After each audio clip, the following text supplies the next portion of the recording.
Hello and welcome. Thank you for joining us again. We are here for our third edition of this podcast series where we talk to different entrepreneurs about the amazing companies they're building in the med tech space.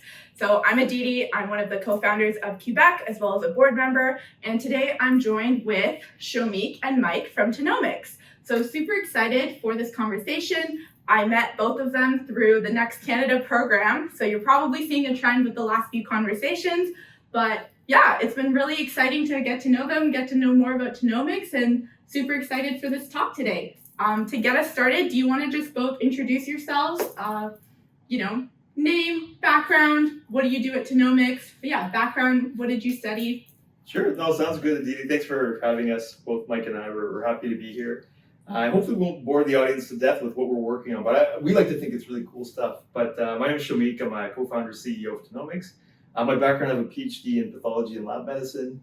I did my training at Western University, and after that training, I was fortunate to be involved in this Medical Innovation Fellowship program, which is about 10 and a half months long, and you get to work with other super brilliant engineers, other medical doctors and scientists. And the whole idea is to interview physicians, figure out their pain points, and come up with technology. And that's where Tenomix started from. But on our day-to-day basis in the company, I get to work with some really brilliant people. Mike, take it away. We do our best. Well, thank you for having us today. Excited to be part of your third edition of the podcast. My name is Mike. I come from a background in mechatronic systems and robotics automation. I did a couple of years at a multinational doing like respiratory care products, and then I came back to grad school with a kind of a focus in IoT, and I did instrumentation packages that rode inside knee replacements that could do infection telemetry. Pretty technical sort of background. My dad's an engineer, my mom's a computer scientist. Like, it was kind of in the blood. My brother's an engineer now too. He got his ring a couple of years ago, and he worked for us for a little bit too, which was interesting. It went very well actually, surprisingly so. I'm the chief of technology at Tenomix. So my role began as do all of the technical things, and it's quickly becoming manage a technical team, which has been kind of exciting. We've been doing some onboarding, and things are moving in kind of some cool directions now. Cool.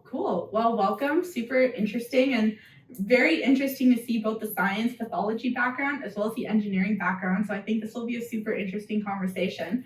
But I guess just to get us started, tell us more about Tenomix and what is your mission? Yeah, so our mission at Tenomix is to essentially build novel medical technologies that help improve inefficiencies in the pathology workflow, reduce healthcare costs, but most importantly, optimizing cancer care for patients. So at a high level, sort of what we're building right now is a novel benchtop robotic device that's using ultrasound imaging and AI. And our goal is to really automate a lot of manual cancer tissue processing in the pathology labs. And what we're essentially trying to do is make these processes essentially more efficient and streamlined so that it's less labor intensive for the pathology staff, less expensive for the pathology labs, and also ensuring that patients are getting optimized care with a proper cancer tissues being processed. So in a nutshell, that's what we're working on. And Mike, if you wanted to throw in a few other things there. I think you got it covered. Thank you. Yeah, great job. Elevator pitch. Thank you. We can tell you've had practice. Maybe a little bit, but maybe a little bit.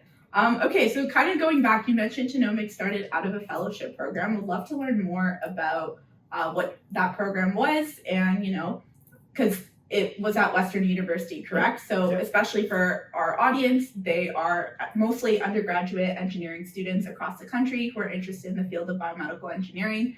So some of them might be studying biomed, or they might be studying mechanical, electrical, anything, and just interested in the biomed field. So tell us more about the fellowship program as well as grad school, because you both have done graduate degrees. Mike, did you want to take it away? Yeah, sure. So Saumik kind of alluded to it a little bit sort of in his intro. But the Medical Innovation Fellowship is a really special program that unfortunately no longer exists in the embodiment it did when we studied it, which is honestly a major loss, I think. I strongly feel that the Medical Innovation Fellowship was one of the best things that at least Western University, but I haven't seen a better program other places in Canada. But definitely one of the best programs Western University ever put together to like actually create translatable technologies that are going to be useful and valuable to the healthcare ecosystem in the future. Truly, like the spirit of this program was to create usable technologies and usable usable not only from a clinical context but like in a business context. Like these are technologies that are workable as a business plan as well, which kind of delineates it from maybe a research grant or like work in grad school. Like we don't, like when I went through and developed a novel knee replacement, like how much it would cost to produce and how it penetrated market were not conversations I had at like a thesis defense. And so I really think that from like a translational technology standpoint, which is what schools always talk about trying to drive and trying to benefit, I think the Medical Innovation Fellowship program that Western had when we were able to participate in it truly was like a major leap forward. And it was based on a program originally out of Stanford, I believe. And then Minneapolis adopted that program from Stanford, and then we were like the sister cohort to a Minneapolis cohort at the time. Okay. And so that was sort of our year was sort of the last one where we had that cohort's engagement with Minneapolis, and then the program survived a couple more years after us. It's sort of the same embodiment. There is another company called Vessel that came out of it the year after us that is still doing quite well, and they're hiring some people and raising some money right now. So that's quite exciting. And so like I think it was really starting to gain some momentum, but it was a really incredible opportunity, I think, for all of us. And I think maybe Shun, you can talk a little bit about the way the program is designed, and sort of like a focus on finding your market fit before investing a huge amount of effort in everything else. Yeah, so keep in mind this is 2020. Okay. Or 2021? 2020. 2020, actually, sorry, during the COVID days. So we were entering this sort of whole world where COVID has caused a lot of changes to the way people work. And fortunately with our program, it was in person during that time. So we were able to work with a bunch of other fellows during that whole lockdown period. And as part of the program, what we had to do is interview different types of clinicians. So we interviewed ENT specialists, surgeons, pathologists, physiotherapists, and basically the whole idea is to sort of figure out what pain points clinicians are facing. And then the whole team would basically look at that particular problem and do a very thorough search into the business landscape, figuring out objective constraints for, if we were to develop a solution, what would that look like?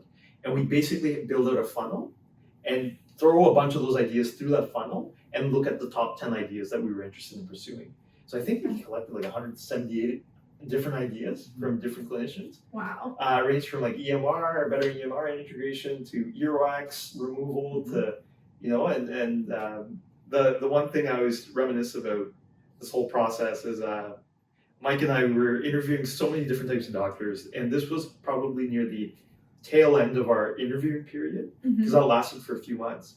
And one of my colleagues in pathology is super innovative, is always futuristic, looking forward with how to improve pathology innovations. And he had a call with Mike and I explaining this whole issue with finding lymph nodes in surgically removed colon cancer tissues. So Mike can probably chime in a bit here, but the way Dr. Cecchini described this process, I remember learning it at school, but it didn't click in my brain that there was no solutions out there because the current process is so inefficient. So I remember, Mike, when you were listening on that call, I guess I'd be curious to know what went through your I was mind. in complete disbelief. Like this guy's describing to me like what is the most ridiculous manual process. Like it's so important. What is the process right now for context? Okay. I know, So, but they don't. Engineering student, level understanding of pathology, because I knew nothing about pathology. So basically, if you have a tumor in your intestine, you're going to have a surgery to take out that section of your intestine, which makes sense. Yeah. They also take a bunch of the fat out from around that piece of intestine, Okay. and then all of that goes down to pathology. Okay. In the pathology lab, they actually do a pretty good job. They take the intestine out, they take the tumor out of the intestine, they slice it up, they figure out what kind of cancer they're dealing with. They do a pretty good job with that primary tumor. But then this is where the trouble starts. Is they cut the fat off that piece of intestine and they spread it out on a cutting board, and then they squish through it on the cutting board to find all the lymph nodes for over an hour in a lot of cases. And it's very important that they harvest all of these lymph nodes, because those lymph nodes will be the first place the cancer goes from that primary tumor site. So this is the difference between treating somebody for like a systemic cancer and, well, we got the tumor out, you're good to go live your life. So if they miss the lymph node that happens to have the cancer in it, and they tell the patient they're all good, go home, live your life, that patient has like some horrific success rate of actually being cured. And I think like 20% are dead in a year. I think we saw those statistics early days. Wow. So like, basically if you go missing lymph nodes, it's like a pretty major problem, and it's really easy to miss lymph nodes, as it turns out. And so even some of the best care centers in the world are missing a huge percentage. I don't want to drag anyone right now, but most people would be uncomfortable with their odds, let's say, if you were being treated for colorectal cancer today. So Mike's engineering mind, I'm sure, was just like, this is bonkers, Unacceptable. And whereas from my mind, it's just like, this is medicine. This process hasn't changed since the 1800s. Makes sense. So we learned about this idea, and a select group of us had to really dive deep into the research, and that particular need ended up being a huge winner for us, because some of us were really passionate about the pathology field, more so me. I was really biased in that sense. But when we looked at the market, we looked at our competition. Mike was excellent with the other engineers on that team, looking at ways we could skin this cat with new imaging modalities, not just ultrasound, which is what we settled on, but we looked at different types of imaging modalities. And we really had to sort of bring in the business context. And that helped us really build a solution with the problem in mind first, and not the other way around, building a solution and working backwards.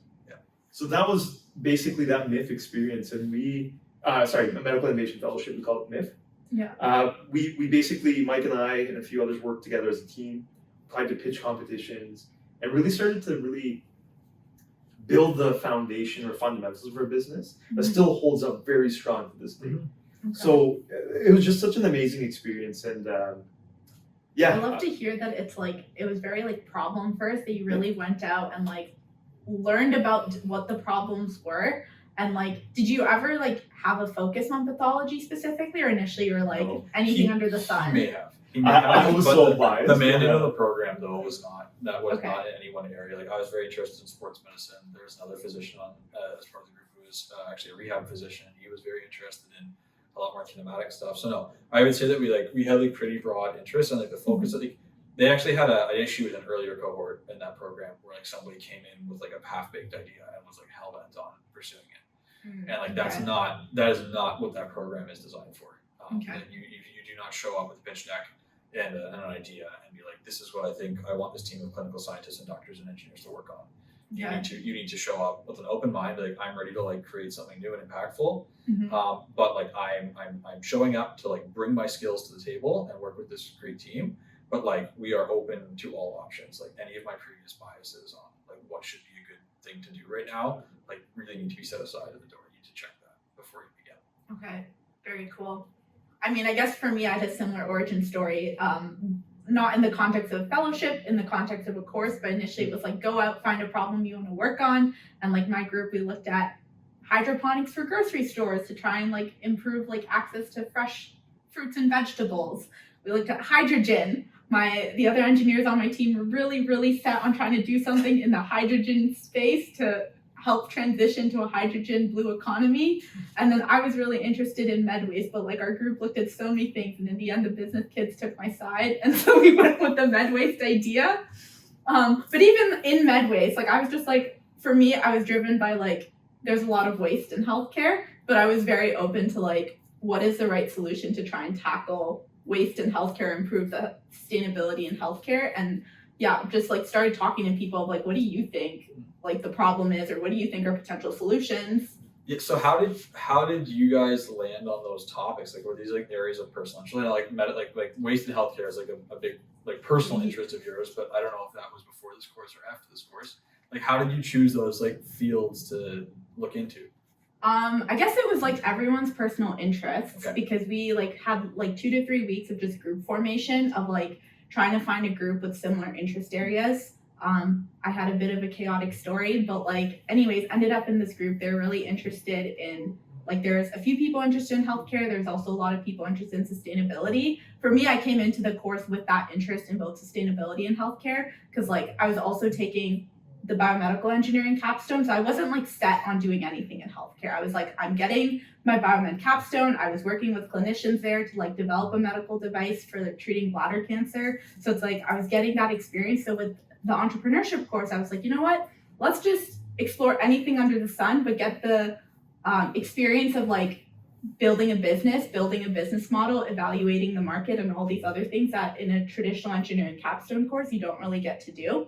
But I was interested in that sustainability in healthcare because in a course prior, I came across like the statistic of 29 pounds of waste per patient bed per day. And I just thought that was ridiculously high. And I pitched that to my group and they're like, okay, that's interesting. Let's, like that can be one of the areas we go explore, and started talking to people and got a lot of attention and promise. So we're like, okay, we iterated a lot in terms of what product we were going to do, how we were going to tackle it. I think the first idea was like a waste sorter. When we came to IV bags, first idea was a waste sorter. Then we went to like the surgical wraps. How can we reduce like the waste from those blue surgical wraps? Then we went to then I was in the clinic shadowing, saw the IV bag waste. And then I was like, what about a soda machine for IV bags? So we can custom fill the IV bags to how much fluid is actually needed versus just having a full bag. Yeah. And then the nurses and doctors were like, we would never custom fill it. We would always fill it to the top. And also like, we don't have time to be filling this in the clinic. So it was like, okay. There's iterations. Yeah. I don't call them full pivots because it's like, is it a pivot? It's just iterating based on feedback. Yeah, of course. Which sounds like your guys' process as well. So. Well, it's interesting because you mentioned shadowing. We didn't really have that fortune during COVID because everything was locked down. So we had to be really creative with like, how do we validate this problem? So we just did over 70 virtual interviews with clinicians, like pathologists across Canada, the US, people in Netherlands, Egypt at some point. And just, we kept on hearing the same story over and over again. Just labor intensive, expensive, unreliable process. Yeah. And that, we were like, okay, we're tired of hearing this. I think we were onto something here. And then we got a little lucky too. Everyone, I think at the time everybody felt very bad for us because all the previous cohorts had been very in person and like a lot of like clinical shadow days and like I think everyone was kind of like taking pity on us, to be honest. Like everyone's and all these guys got kind of a rough shake of their cohort year because we interviewed for the position before COVID popped off. So we didn't know that we were going into a COVID year. We actually had like a very large group interview where they like workshopped us in groups and see how we like work team dynamics with us. Because like remember, you have like an HR at a university recruiting a bunch of type A personalities to like hopefully make a business that works. And like anyway, so like their interview process was like very like workshop based and like very like groups, and you switch the person around and like and have them work with other groups of people and like high performers here, will they be high performers anywhere and stuff like that.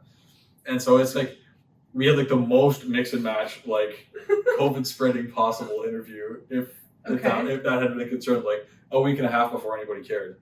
And then like literally like COVID by the next Wednesday, I think they were like, never come back to campus. Like we're done, close the doors, like COVID will get you for sure. Wow. So it was a really funny thing. Like we were like, we interviewed for this like hyper social program.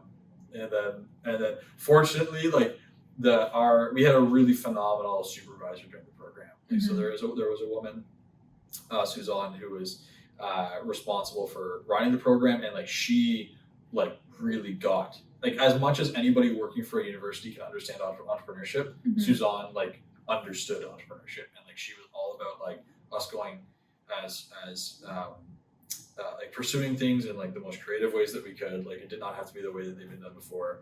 And so she was like a huge driving factor for the program, but she saw that like we could not do the fellowship virtually. Like we had to be together. And she went to bat with the university to like literally it was like us in a penthouse, like the size of this place. Okay. And there was like me, there were 7 of us. Yeah. And we had a space as big as this to ourselves because everyone else was at home.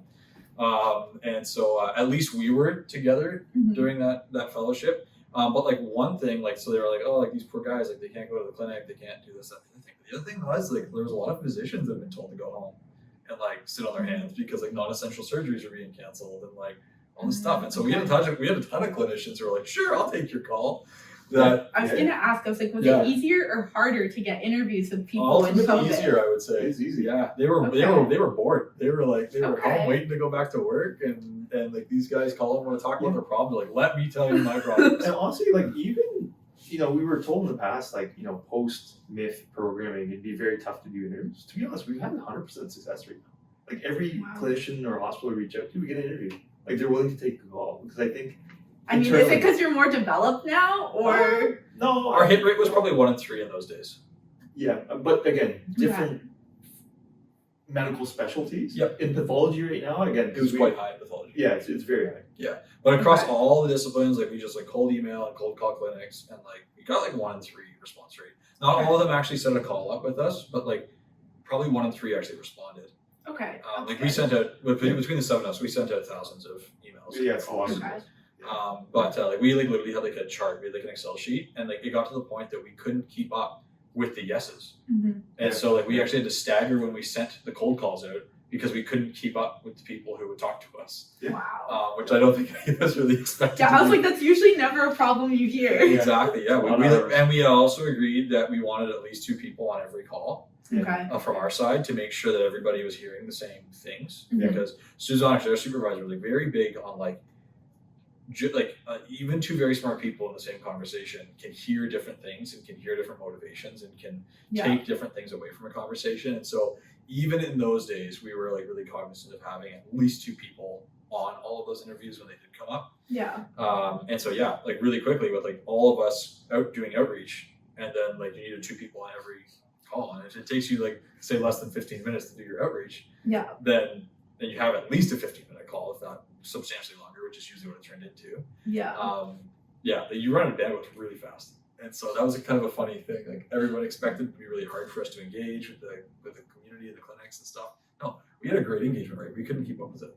Okay. So- That's really interesting. So if you were to summarize, I think you guys have said so many important things, so many like important tips. So for students who are interested in entrepreneurship or maybe like looking to start their own venture, what would be your biggest tips for like finding an idea and like, you mentioned you went through so many ideas, you did so much customer discovery.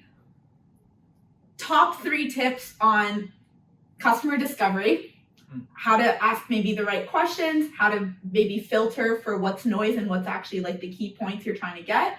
And also like, how do you select an idea? Okay, Top 3 want the for last both one. of you. I want the last one. Have you select an idea? Yeah, that one's I got that one. Okay, well, tips. Just rewind and relive all those experiences. It's fun times. I think for the students that are starting out with, again, it depends on what you want to do. Because like certain ideas may require that you have certain skill sets in place. Like if you wanted to build stuff, myself, I'm not an engineer by whatever means. I'm a makeshift engineer, I'm a pseudo engineer. So I can put stuff together with tape, but that's not the best I can do. I won't give him makeshift engineer. I love him to death. I cannot give him makeshift engineer. So in certain professions, like you need to take the school, the training that you need to, but in my case, it's more about like pathology has always been an interest of mine, and the medical innovation space, lived through it my whole life, saw the benefits of it and the consequences of it without having medical innovation. So that really inspired me to pursue training in pathology. So that sort of inherently helped me build sort of the clinical skill sets, understand some of the business sort of fundamentals in pathology. And I think that sort of equipped me with the information that I needed to get started if I were to have some sort of an idea in that space, or at least tackle a problem. So that's step 1, figuring out what programs or training you need. But the second part of that is finding the right team. That's a huge part. Because I don't need to do engineering school, right? You got Mike, or someone who's really good operationally, Evelyn, our other co-founder, or Sharif, who's run other startups in the past and he's lived through real life experiences. So there's sort of a beauty in that. where you can really leverage each other's skill sets and wisdom, patience with one another, and getting feedback, like honest feedback from the team, right? So having the team with the right skill sets is a big one.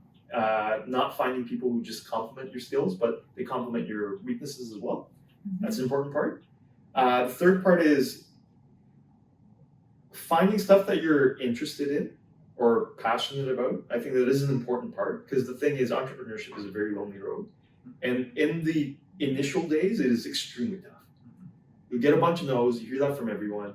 There's a lot of uncertainty that you're trying to navigate through.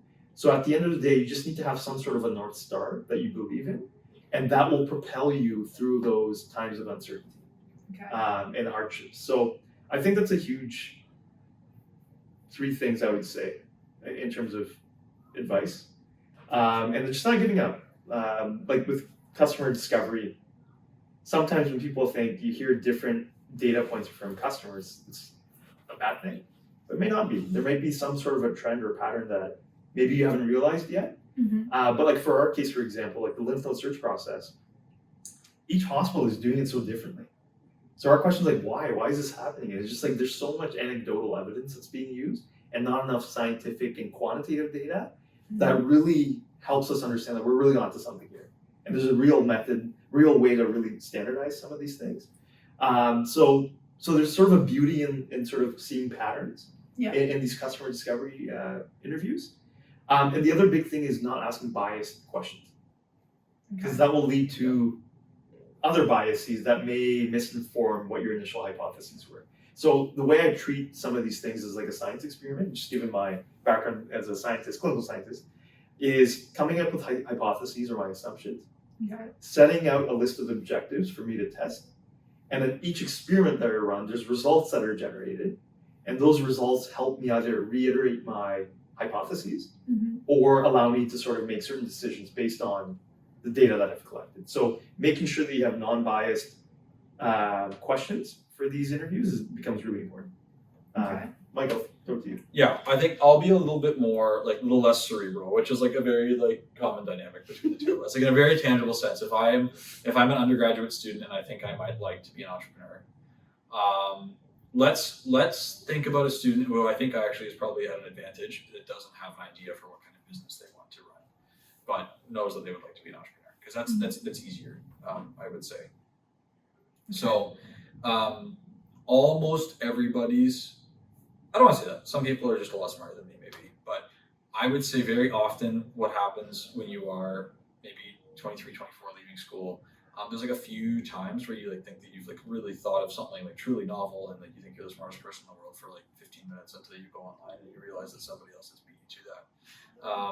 And like that happens like a few times, I think, to most people who are like creatives and like ambitious and stuff like that. Like for a hot second, they think they're super, super smart. I remember one time I thought I found like a loophole in financing versus leasing vehicles. So that's a whole other thing. I had a spreadsheet and it all broke down in a way that you like pay the compounded interest. It was a whole thing. But I thought like there was like been a few moments in time that like you like think that you're like, oh, I think I'm really onto something here. Like no one's like really never wrapped their head around. And like you're probably not right about that in a lot of the cases. So actually, I think that there like really is room for like people who are passionate about like running a business, because maybe speaking maybe more specifically to your engineering students, like the corporate landscape is not what it once was. Like corporate engineering jobs are not a lifestyle necessarily that a lot of people like really like. Can you expand on that? Yeah, absolutely. I mean, there was a time, and actually it's a really interesting like bigger picture thing. And I'm going to get cerebral. It happened. So there's like a bigger picture here where during say 15, 20 years ago, there was like absolutely huge giants in the space that were on like incredible growth trajectories, right? Like Microsoft, you had stock options for Microsoft in the late 90s because you took like a mid-level engineering role there. Yeah. Like you're doing really good today, right? And like in the early 2000s, if you were like part of General Motors defense, they got bought out by General Dynamics, like boomed through like the early 2000s, like your stock price is like quadrupled since then, if not more. Like there was like huge, and like all these places were offering great pensions and like great quality of life just in general, like long vacations, like you name it, right? Like Yeah. in retrospect, we look back at some of these compensation packages and like the lifestyle that they came with, and we're like, wow, like it would have been awesome to be an automotive engineer in the late 90s or 2000s, right? Yeah. Well, minus the whole collapse, I guess, in 2003. But even then, a lot of people, like the people who didn't get laid off at that time, like when the bailouts came through, like are still in really good shape. Those guys were all retiring now, playing golf 5 days a week. Like it's a good gig. Like truthfully, it was, right? And I think at least for people in my age group, like that's kind of what we were sold as children. Yeah. Because like that's the package that my dad had, and that's like it's like a pretty linear progression, right? Yeah. And now I don't know that like on a mass scale that opportunity or that lifestyle is waiting for you. And I think that society as a whole is, and it is because like we are having some founders who are reaching sort of like the peak of their career, let's say, of like of those like big giants that drove the American economy and influenced the Canadian economy accordingly. Yeah. But like you saw these companies grow, like Facebook grew from nothing in our lifetime. Like Microsoft was going, but like didn't really boom till the late 90s, early 2000s. Yeah. Like Apple was almost bankrupt when I was born. Like it was like you look at these giants now. Amazon, I don't think even existed when we were that age. Like you look at these giants now. Like all of these guys went on incredible, guys and girls went on incredible growth trajectories and built these incredibly large unicorn scale businesses that like did employ a ton of people with like great compensation because they could and they were growing and it was exciting, and like that was a really exciting time to be a staff engineer somewhere. And I think it brought the whole economy with it, truthfully. I think that if you are someone who is willing to be extraordinary, who's willing to put unique effort in and like thrives on excellence and like being better. I don't know necessarily that the best use of your ambition is working for even a multinational. Interesting. I would say like I think it's a great first experience to go work at like a mid-sized startup, like right out of school if you're like kind of not sure about entrepreneurship, but like whatever, like go work at a business that's in growth right now. I think that would be like that is a really good experience for you to like have a corporate job. It's like still a corporate job, like understand like what your expectations should be for like how vacations are managed and like how you like what a time off policy looks like, and like I do like the normal corporate things for a little bit before you necessarily go try to build a growing business yourself, which I think like is like a valuable insight if you're kind of like on the fence about it. There's lots for you to learn there, and if you are excellent, you're much more likely to be valued there because you're like 2 rows away from the CEO on the org chart at any given time. And so I'm a big fan of like if you are someone who is passionate that way, like you will be best utilized at a startup that doesn't necessarily have to be your own at like out of school. But anyway, so that's like a bit of a digression on the original question. But like when we talk about sort of like elaborate on like why you don't necessarily have to have an idea, it could be because you are valuable as in an entrepreneurial context. Even without necessarily like having the vision for like what the next lymph node screening machine is. Because the truth is like for myself, like I've been I can value an idea when it's presented to me. And like once I'm immersed in a subject, like I will learn everything there is to know about it and kind of pursue it quite relentlessly. But it also sometimes takes people like Saumik to be around me to like open my eyes to like what a market could look like or whatever. And I think that's a trait that Saumik shares with a lot of other very successful CEOs. Is like it's just like everybody else just doesn't see it yet, but it's like it's coming. And it's actually so funny, like even in the timeline that we've been doing this, pathology was like quite resistant to automation in general, and they were just starting to adopt like fragments of slide analysis and stuff like that. Like just it feels like it's now been in labs forever, but it actually wasn't long ago that they were super manual. And then like in the time we've been doing this, we start seeing automated slide scanners come out, and like all these like downstream processes starting to get automated. And like we were in a prominent clinic recently and like saw like automated cassette making machines and stuff like that. Like it's changing like super quick. This guy saw it before we were even like built our first prototype. And like sometimes you just like need to be around, like as like the engineering, like technical type, you like maybe doesn't also have that vision come on. Some people have got it all, and that's great. No, I mean, I completely agree with you. Like when I decided to take the entrepreneurship course I did, it wasn't because I necessarily wanted to be an entrepreneur or founder.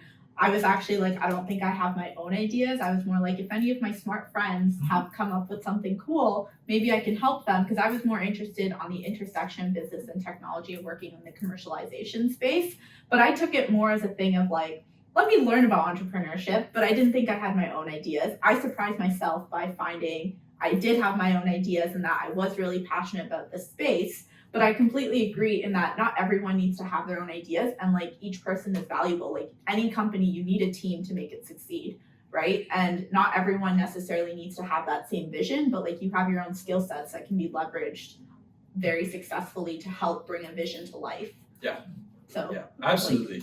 And I think that like if you just have that ambition as like a student who's leaving undergrad and kind of thinking what to do next, one point that I would really strongly make is find out like what your local business incubator is.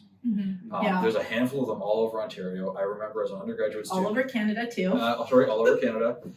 We've run the gamut in Ontario and received a lot of support, especially in the early days, from a lot of the different incubators in Ontario specifically. Actually, we did UBC as well though, so we have it coast to coast technically. But I would say when you are at that point as a technically trained student in engineering or something like that, you don't have a business degree, like seek out your local incubator. Like that is the best place to go, because we can make a list like hours and hours and hours of content long and all the things that you need to internalize and pick up. But like the foundations of like building out a value proposition, building out a business case, how to ask questions and de-risk your hypotheses and stuff like that. You will get that kind of coaching on like don't make leading questions and like how to do the outreach and all that stuff. Like as a blanket statement, it's always best if you can have like a mentor to help you through this. But if that, and it's often fine. It's often tough to find good ones when you don't even have an idea yet. Like what do you say? Like you reach out to someone and say, hey, I'd like to be an entrepreneur. I don't know what kind. Can you give me your time to like coach me on that? You're probably not going to get a lot of traction from anybody who's worthwhile. But the incubators like literally exist for that purpose. Like they've been funded by the provincial government or the federal government or any number of other private entities to provide that type of support and like foster that spirit and spark. And so I would say like the best thing you can do for yourself if you're at that stage is reach out to the local incubator and find out what type of programming they have available for you. Like Next is one of those as well, right? Like Next 36 especially, like you can apply just on your own as a person, and like half the people in Next 36 come in without companies. They either join an existing one or they work on building their own. Like today we just heard a bunch of pitches. Some of those companies did not exist 8 months ago, right? Or even 4 months ago, if we're honest. But it's impressive to see the traction and how fast they've moved and like the support that they've been able to get through this program, as well as like a lot of other programs. So definitely 100% agree on those points. There's another part actually I wanted to ask. So did you guys always know you wanted to be an entrepreneur or founder? I have an idea from what you might say, Mike, but I'm really curious. Like, did you know you wanted to, start your own business? I'll kick this to me. It's an interesting one. Sometimes I feel like my life felt like it was on a linear trajectory, but it's pretty untraditional or non-traditional. I would just say for me, I think the interest in sort of contributing to new innovation, again, stemmed from these, I call them my 2 black swan events. A younger brother, he's completely fine now, but this kid grew up with a missing tibia bone, so he didn't have his front bone when he was born. Oh, wow. So my parents and I had to bring him to Toronto Sick Kids when he was 2 years old. And the orthopedic surgeon had a background in genetics. And he basically did this like innovative surgery. We put an intramedullary rod, like a metal rod on my brother's leg. They took stem cells out of his hip and basically made a new tibia bone grow over many, many years. So I was around 8-ish at that time. That's really cool. Yeah, but like seeing that, right? And then, having to research into these conditions, explain it to my parents who were like immigrants at the time and couldn't really speak English that well. So I was researching disease conditions at 8.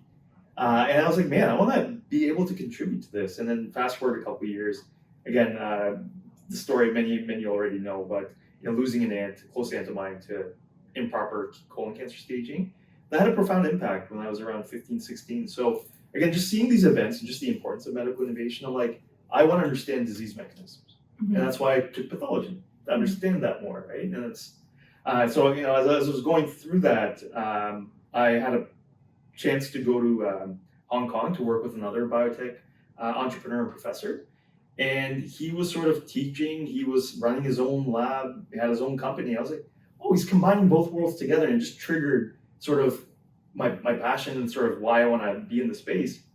And after I did my PhD, I had a lot of professors tell me, you should continue with medicine, you should become a clinician, you should do a postdoc in Boston, San Fran, and I'm just really fortunate that I was able to get into the Medical Innovation Fellowship Program. And with COVID happening, it sort of canceled all my US plans that I had, because I got into some of those programs. But I'm so grateful that I was able to fall into this calling. And then before the MIF, I as soon as I got in, I was like, I'm starting a company. Okay. And we'll see where this roller coaster goes, but I envision myself continuing to contribute to more innovations. Whether it's in medical device, whether it's in therapeutics or diagnostics, I'll keep my horizons open, but my background's in like pathology, like diagnostics and therapeutics. So I don't know, we'll see what kind of impact we can have, but I'm really... You were drawn to the space maybe more than you want to start a company. I was drawn, but the other thing, the reason why I didn't make the jump to a company after my PhD was I didn't feel confident in my business skills, because I had some IP work, I've worked with some folks, but I needed the right folks to work with. And the MIF helped me realize that. And in the early interviews days, this guy took my heart away, You're instant best friend. It's the best friend, the way, engineer brain understood business, the way he pitched these new ideas within a short period. I was like, holy crap, I want that guy on my team, and as we were doing the fellowship, it's just the four co-founders bonded so well. And, we've hit our 3-year anniversary, maybe 2.5 weeks ago. And it's been amazing. So thank you. Aww. It's been good. It's been Congrats on 3 years. Thank you. And yeah, it's been pretty remarkable. I would say for me, I didn't always want to be an entrepreneur, but I made I don't know, it's probably trivial. Everybody else is probably, oh, obviously Mike. For me, it was a pretty profound realization. Okay. And I'm gonna share this with you, and I think there's probably some other people out there who need to hear this. I always thought that I really cared about what I woke up in the morning and went to work on. I always thought that I cared about having a really cool project to work on, or there was some cutting edge stuff. I grew up doing engine swaps and motorcycles and restoring old bikes, and I was milling lathe in my basement, so I was super technical and thought that I wanted to work in I thought I was very hung up on working on a cool project. And actually, I think probably I made the realization during grad school that I was not fulfilled just by that, I would say. I had a very good supervisor, and he did his best to foster my big trajectory vision for myself. But I will say that I was working kind of alone on that project in grad school. I was doing an instrumentation package, I think I mentioned, an orthopedics tool. IoT was very trendy at the time and stuff like that, so it was interesting, and I was getting great talks at great conferences, and it was exciting work by any measure. I would say we eventually pitched it to Stryker and they shut me down, and I was devastated.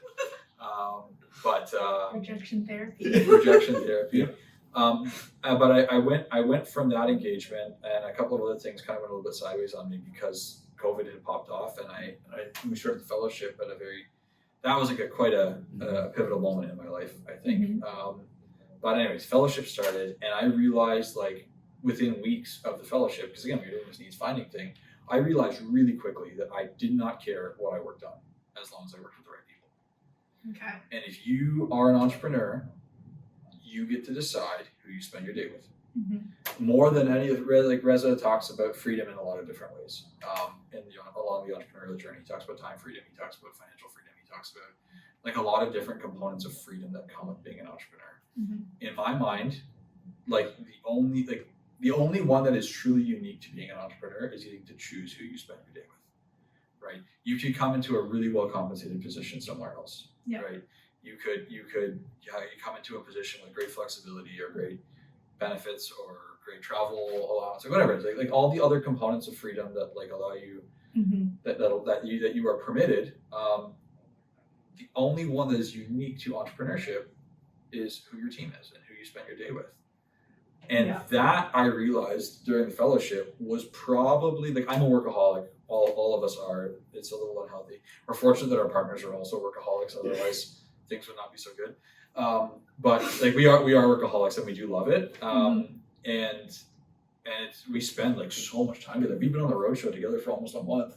Like I've seen more of this guy than my partner this month for sure. And our partners have been very patient with us, and we appreciate them very much.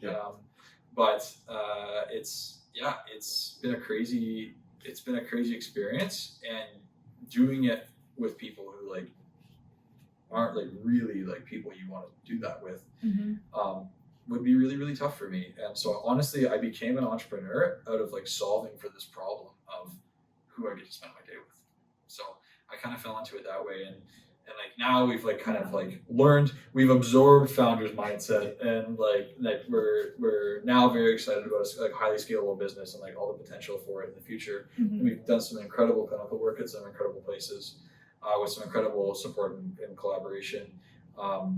We've gone on some incredible journeys together through it, and like now I've like caught the bug for sure in like a much larger context. But I will say the thing that actually made me make the decision to become an entrepreneur was getting to decide who I spent my day with.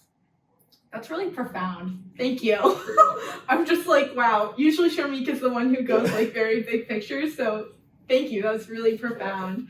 And I completely agree. Like there's very limited positions that you get to choose who you work with, who you spend your day with. And like entrepreneurship can be a lonely journey. So like having the right team by your side helps. Having the right community by your side helps. I know today we've been having a lot of discussion around the community at Next. And I know I'm very grateful for the community that I found here. I was talking to someone earlier where I was like, usually it takes me time to find a community I click with instantly. And with Next, like the second I came to Toronto, I found it.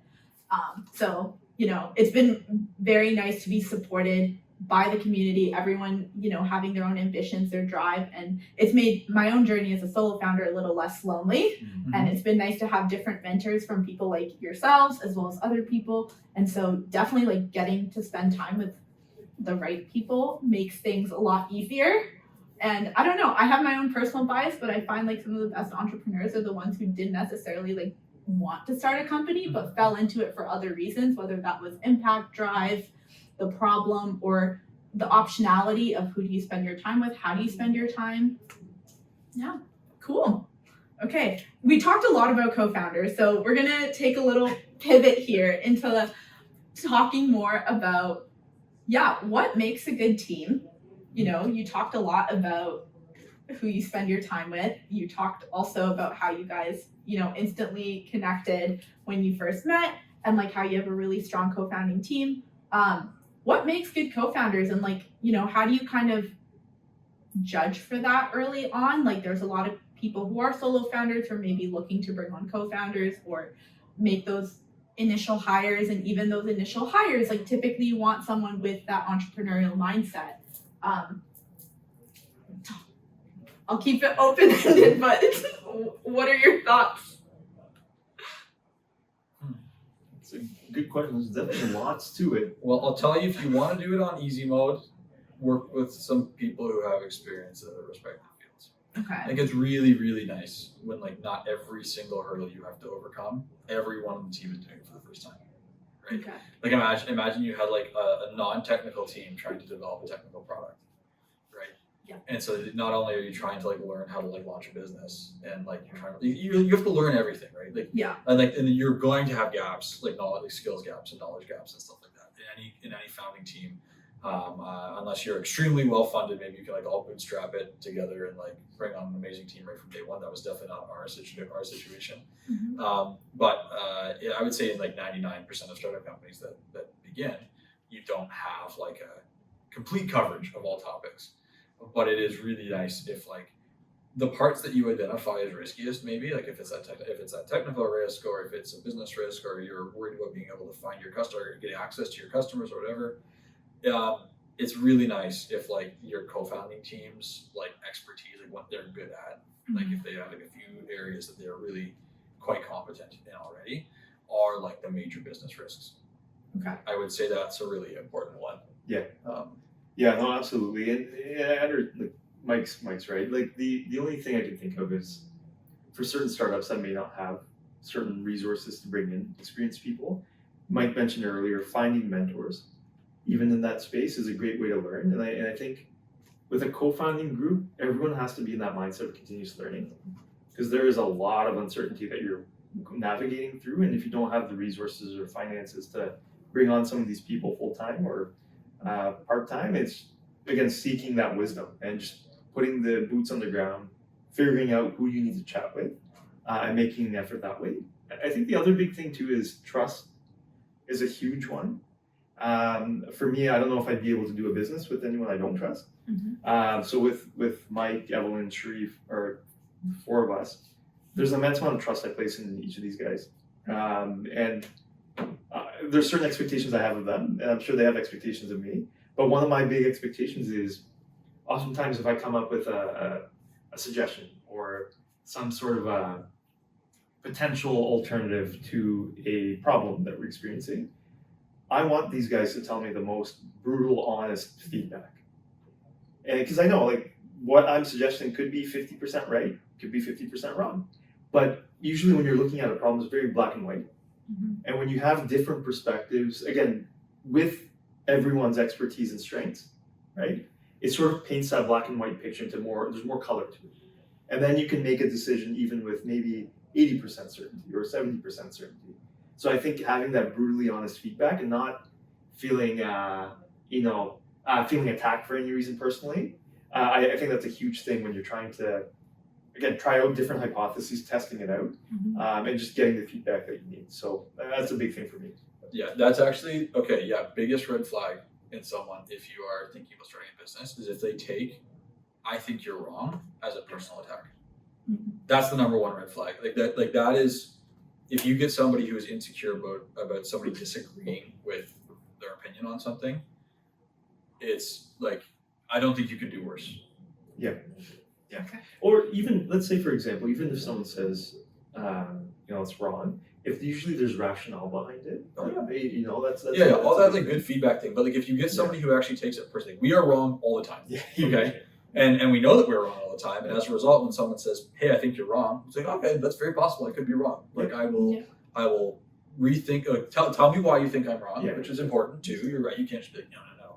But like, tell me why you think you're wrong. And if you're working with good, like mature people, then they will say, "I think you're wrong.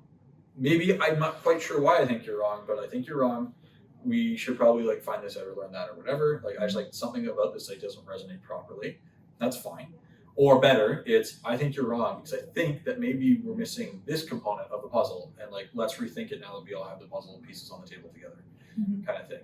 And that's like our co-founder Evelyn, her and I. One of the things that like we really resonate well together is if we are given all of the same puzzle pieces, we very frequently assemble the same puzzle. And so if we are on different tangents on a topic, both of us will actually stop and make sure that we all understand the same points that are leading us to that decision.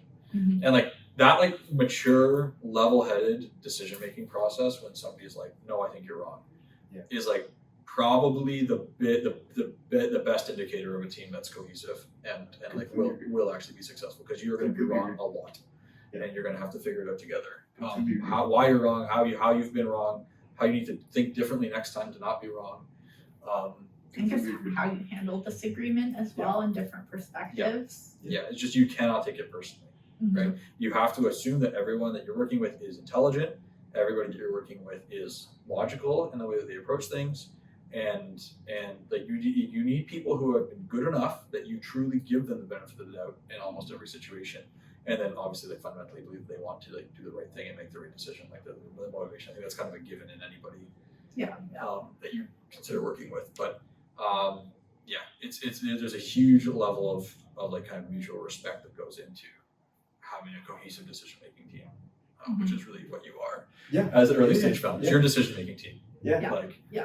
And the other thing I was just thinking about, Mike and I had a conversation months back in the parking lot outside the gym. Oh yeah. And Angelo was actually sort of with the founders, just sort of this whole mindset of excellence.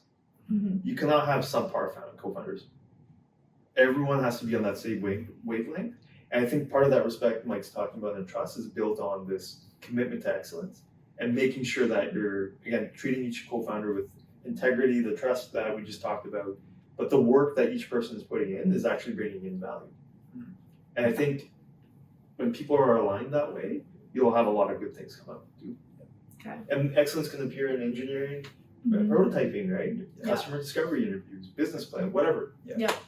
It's like imagine you had someone, right, who mocks you up a prototype and they are super proud of it, right? They build like your MVP, your first device, whatever you're making, and they are super, super proud of it. They're like, this is like awesome. Like I am so like stoked about this. And you look at it as the guy who's like the marketing person, or the girl who's the marketing person. You're like, I cannot put that in front of people who might want to give us money. Like if this is what you think is good, like we're in trouble already. And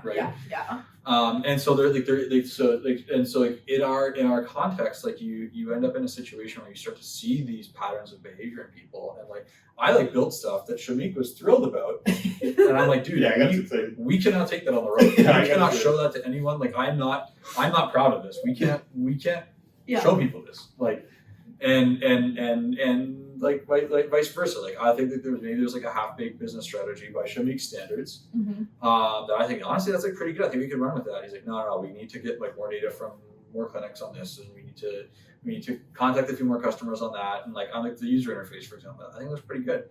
This guy's gonna be like, no, dude, we need to like do like 5 more sets of interviews with 5 more clinics and make sure that everyone's on the same page. Like we've got 1 language in it right now, like stuff like that. Like it is like. It's interesting because like in each of our fields, I think the others would do like, that looks awesome. Like let's move forward. And you're like, no, it's not done yet. Like no, this needs to look a certain way. It's a great point. Like we had a talk of one of our next talks, and like I forget who it was, but basically he said this point that like really hit home, where it's like expect greatness from everyone. Yes. Like even from your co-founders, especially as the business scales. Like just because someone's a co-founder doesn't mean they get to like slack. Like they need to be in the process of continuous learning, always striving to be better, getting better, and like don't tolerate goodness, expect greatness. Even from co-founders, your exec team. And that like really hit home, because sometimes you want to cut people slack because there's history, and you can't do that when you're building a business, right? And or when you're scaling a business. And I think that if those people like don't have that like internal value system to hold themselves to that, like no one is harder on ourselves than we are. Like like internally, like there's like I would feel so terrible if I like let Saumik down for a roadshow. We had to go show the machine off somewhere or whatever, and it wasn't working well or something like that. Like I would be sick.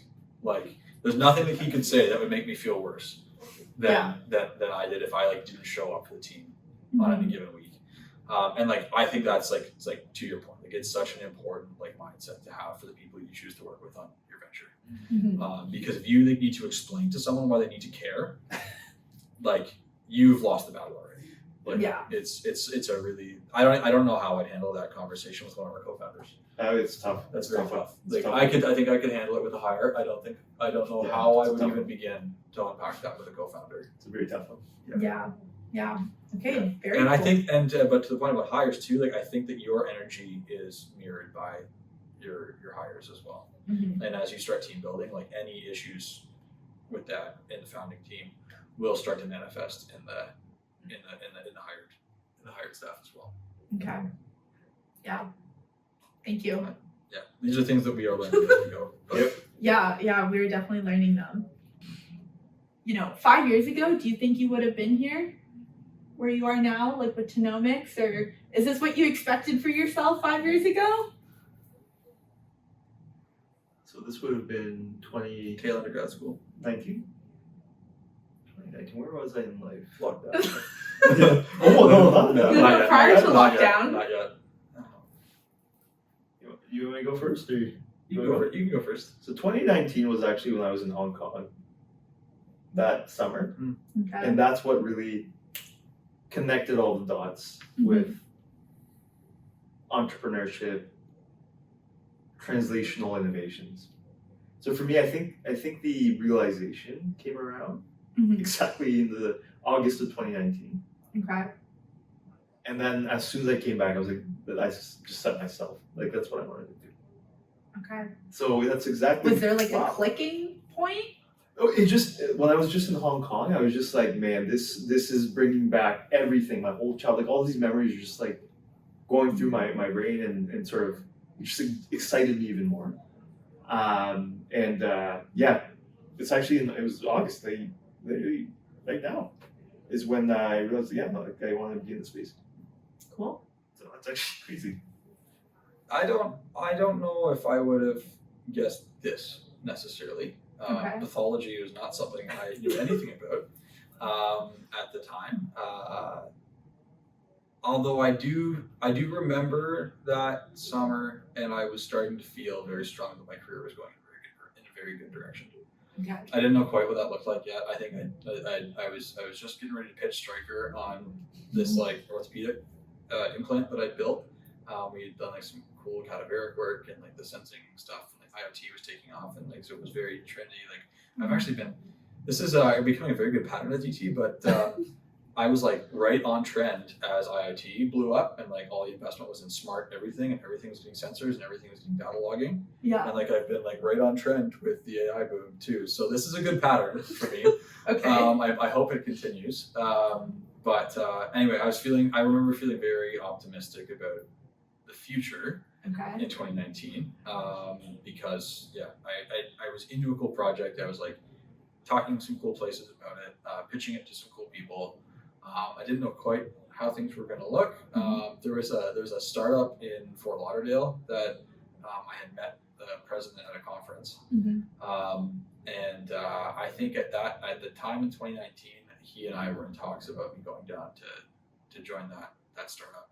And then they got acquired by Stryker just before. I guess I really got the 1-2 punch. I have a huge amount of respect for Stryker, but I did kind of get hit by like the 1-2 punch from them. Fair enough. At that time.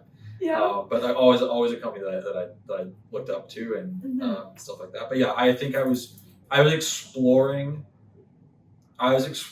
where I could be impactful, and it really felt like it was going to be IoT at the time. Okay. I was looking at it was like a surgical guides company that was using instrumentation to make sure knees were lined up properly. I remember being very excited about that, and I felt again like scale up business, maybe 40-50 employees at the time, and I was like very excited about a position there that was I felt that I would have been impactful in as well, maybe to a different scale, a different degree at the time, but. Definitely. Tenomix as a concept was not on my radar at the time, but I remember feeling like profoundly optimistic at that time. Love that. Okay, so where do you see yourself in 5 years from now? So 2029. Yeah. We're gonna rule over the world. That's what I we're believe gonna it. do. No, I think again this is gonna go back to around that January 2021 mark during our fellowship. And keep in mind, we did the interviews with the pathologist probably around November-ish of 2020. January comes around, we were selected as a finalist for a pitch competition. And we were supposed to pitch, and we had to come up with some sort of a technology design. I just remember Mike writing it out on a piece of napkin, or a piece of paper actually, this big, what the Lymphonator at the time would look like. And I just remember seeing that, like, man, Mike, you have no idea yet, but it's going to make such a huge impact in pathology just from the scalability of those applications. So 5 years from now, 2029, I really do envision that we will have a technology that will serve its purpose in detecting lymph nodes more reliably in colon cancer tissues, but we'll have a platform that can extend to many other cancer tissue types. So I'm really hopeful that will be hitting their strides. Yeah. Especially around that time. Yeah, this will be a scaling venture at that time. Okay. I think we've turned a corner in value proposition, and I think the market is very, very real in even our beachhead market. Mm-hmm. But I think I mentioned to you like when we began this, like pathology automation was really resistant. Like it was a resistant topic. Like there really wasn't a lot of hype about it at all. Now we're starting to see clinics really start buying technology, and I think 5 years from now there will be an expectation of automation. Yeah. Like I think it's going to be something that is just demanded in care centers. Yeah. We have like huge volume in labor and staffing. Like you've heard all the statistics out there, but like every industry right now is struggling for labor, and everyone's overstretched and all that stuff. And cancer is a growing problem and all that stuff. So we've all heard these statistics about it, but I think really what it means is that like automation will become a necessity, and it will be an expectation. And so we're talking about finding lymph nodes in these colorectal resections right now. Saumik's talking about finding features in other tissues for different types of investigation. But I'd also like to flag that like we're putting a 3-axis machine in a pathology lab, and I think there's massive potential for platform technologies to branch off of this. And I really think that we've got a shot of like being 5 years from now having our like base product in market with probably some other packages for different tissue types, and being really actively involved in building out a pipeline of end-to-end automation equipment. I'm excited. I'm Oh, excited. we're excited too. I'm excited to see you guys there. I'm excited to feel like I knew them when they were still in prototype phase. But kind of building on that, where do you see the future of biomedical innovation going? There's a huge rise in AI right now. We also know Canadian investors like software stuff, but like where do you see the future of medical innovation, especially in the next 5 to 10 years? I think Mike can talk Not about just this. in Okay, pathology, okay. but like in I can talk about pathology. But Okay, so not just in pathology, Oh. but like medical innovation. So So this is going to come down, and this is something that I've talked about at length with some other technical co-founders as well. This is going to come down to a question of trust and liability. okay. Technologically, with the rate of change in a lot of artificial intelligence technologies, I think that the potential for far more end-to-end automation in the next 5-10 years is completely reasonable. The pattern recognition and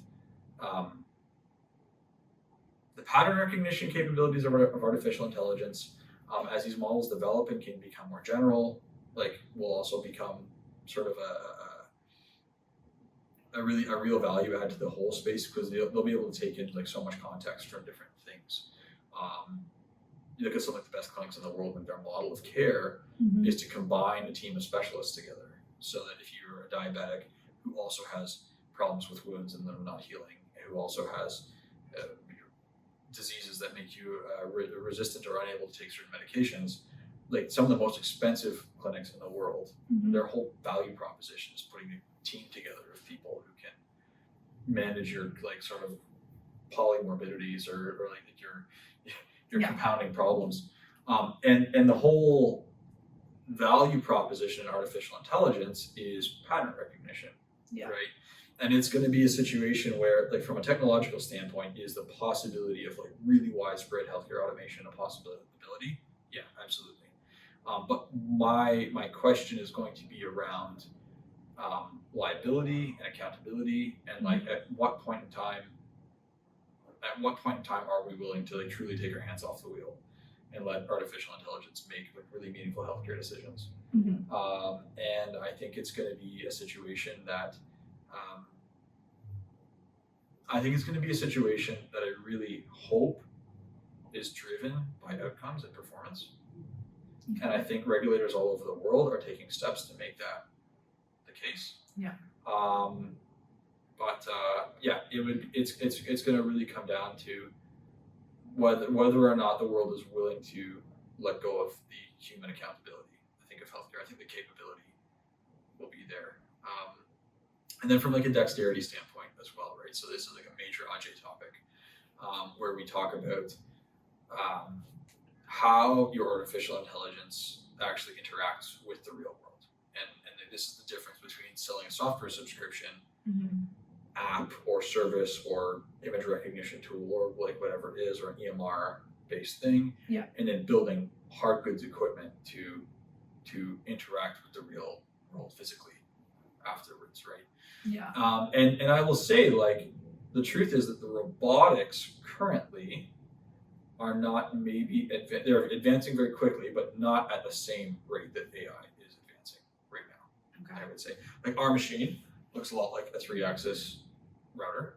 And that's a type of robotic system that like engineers have been learning about in school for the last 15-20 years at least. Technologies like that have existed for far longer than that. And like at a fundamental level, it like works well, does its job great, right? But all of these types of current robotics that we are used to and interact with, there's different morphologies of robotics that are like really classical. It's like the arms, like the 7-degree of freedom arms, and there's the 3-axis machines. There's scare robots, and there's classes and categories of robots that we like all kind of internalize, and they all made a lot of sense. And so I'm sure your students are studying like forward and reverse convention for kinematics and dynamics, and like when you have to like write mathematics in code to tell the robot where to move, then all of those things, like you need to keep the robots into these buckets so that you have people who know how to develop drive code for them to manipulate them. But now all of a sudden, where we get to a situation with the software side of this technology, that like the robots in like very real time can like alter their path and like make decisions, so to speak. All of a sudden, like being able to model everything so carefully with like forward and reverse convention is no longer quite as important, and it opens up the freedom to have like extremely complex manipulators, like Ajay's company working on like highly dexterous like fingers and waist up robotics and stuff like that.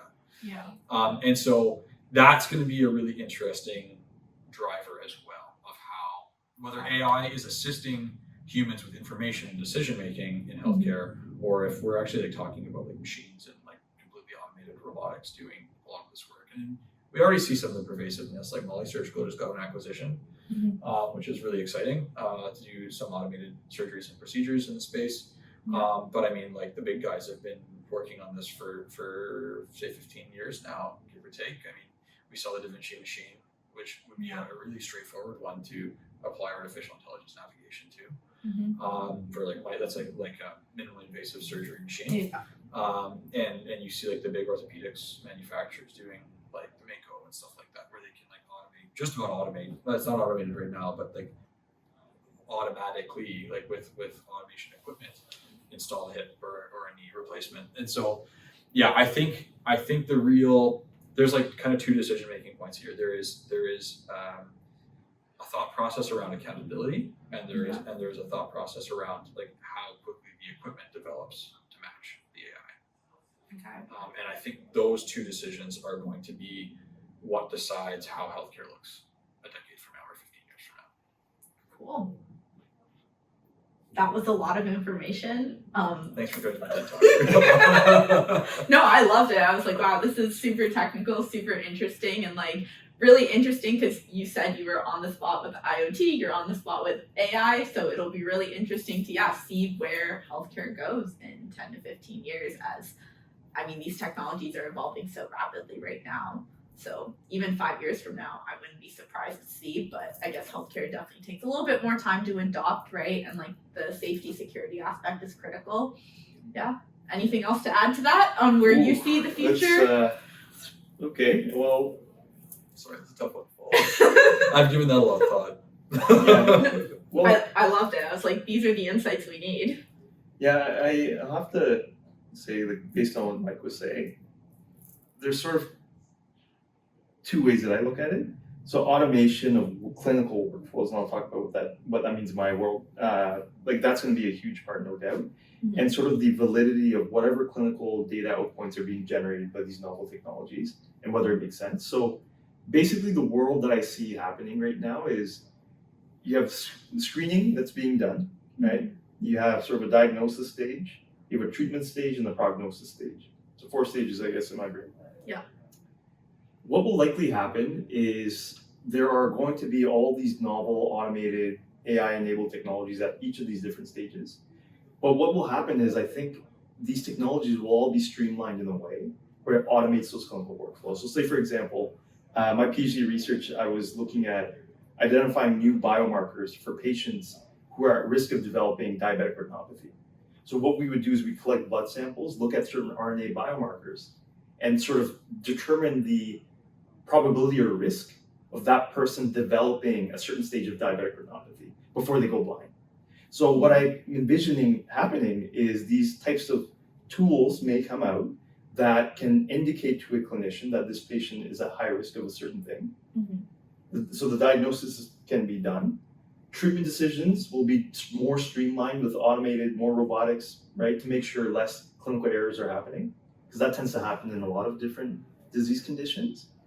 And then in terms of like a monitoring standpoint, I feel like, again, a lot of these different tools will enable us or enable clinicians to basically figure out, is this patient, will they have disease recurrence? Are they doing well? So it's going to be all streamlined in a way. Mm-hmm. And it's going to be interesting to see where it all goes.